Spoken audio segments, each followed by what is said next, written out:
I was in Atlanta, Georgia, for a second long visit to do a second series on the phenomenon of the missing and murdered children in Atlanta, where there were 29 young children. Their bodies were found floating in the Chattahoochee River over a period of 2 months. And I was down there doing a second series for the AP, a huge story.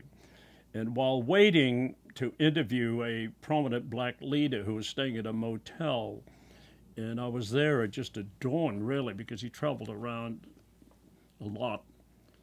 And emerging from the mist was Richard Blystone, who had been a colleague of mine in Vietnam and in New York and a pal. And I'd heard that he had joined this tin-pot cable operation and was in the London bureau, maybe in the London bureau chief. And he walked across the road. We embraced and we laughed at each other, and he said, "Are you still with old Granny AP?" And I'm with the CNN. I said, it's what is it? I'd never heard of CNN. Literally, I'd heard of Ted Turner. Where do you see it? And he said, "Look, you got to come along with me when you get a chance, maybe tomorrow, and visit our headquarters. It's an old Jewish, an old Jewish clubhouse, but it's a beautiful big building, and we operate out of there, and you'll like it. I want you to visit it." I said, "Why do I want to visit?" "Well, I'm lonely in the business. I want company. All these young people are there. I don't know." And it's literally talking. So I was late for that appointment, but I went the next day, and the first thing that Bert Reinhardt, who was the acting president at that point, the president the president was away. So I go in, and Reinhardt says, "Well, you want a job here? Peter Arnett wants to work here?"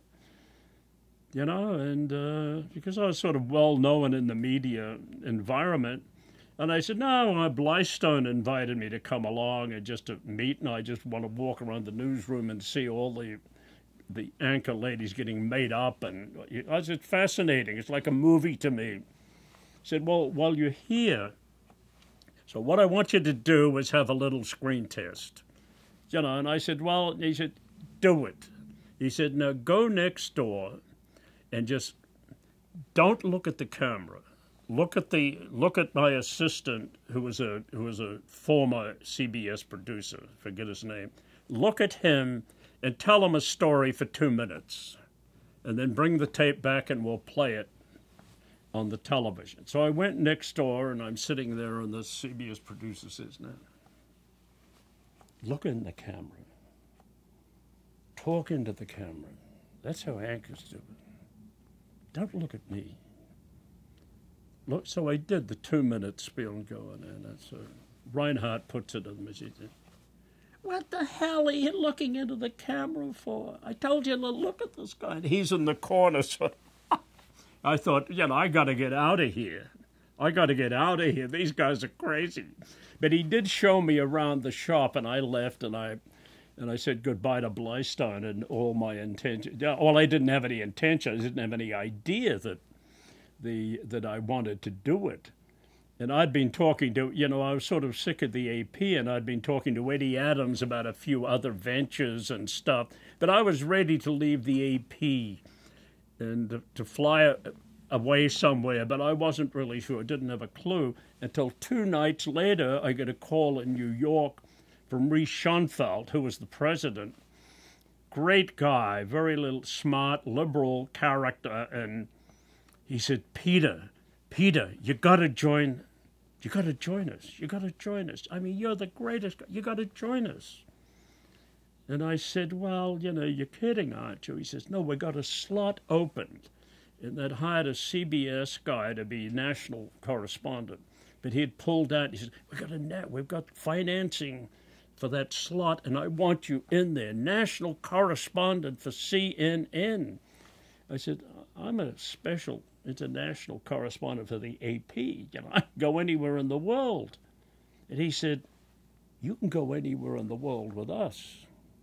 And I thought, hey, Because at that point in my career with the AP, that I'd done so much war reporting that the management was, I don't know, they were looking for new blood, or maybe they were sick of my writing, maybe I was difficult to live with. But whatever it was, I had the sense that new management was sort of, I may have been wrong, but with Schoenfeld, so I flew down to Atlanta and met him and signed up on the spot. He gave me a 10% increase in my I was being paid pretty well by the AP, but he gave me a 10% increase, and I started with CNN 3 weeks later. Now, I got a funny story here because Lou Bacardi, who was the managing director at that time, or executive director, he had been offered a job, and I think with a paper out west, to be the editor or a publisher or some big job, and he was struggling with his decision whether or not to leave the AP. So I went to say goodbye to Fuller, and he says, "Well, you know how to talk. You'll be okay on television, I guess." But I never got along with Fuller. He didn't trust me. Texan, right? Patriotism, all that stuff. Maybe, I don't know. But he later in my life was a factor, but that's by the way. But anyway, I went to give my letter to Bacardi. He says, "Peter, resignation, official letter." He says, "Thanks, but I'm really busy. I got to go and make a phone call," because he was rushing off to make his own decision about leaving. But later, Lou sent me a beautiful letter, so, sort of saying, "Well, look, it's sorry to see you go." I went to Atlanta, and my first, ironically, when I got there, they had arrested a suspect in the missing and murdered children case. So I flew down, and I was on the air for 3 or 4 hours a day talking about it. And don't forget, in those days, CNN had plenty of time to 24-hour-a-day thing. So, and I settled into it, and actually my career very quickly, they were sending me to Central America and elsewhere overseas, and I was doing more travel with CNN than I'd ever done with the AP. And but it was tough travel because they had usually inexperienced crews. They didn't have much money to spare, so they didn't have network quality technicians or camera people, nor did they have correspondents that were network quality, including Peter Arnett. But it was a labor of love, mainly because of Ted Turner.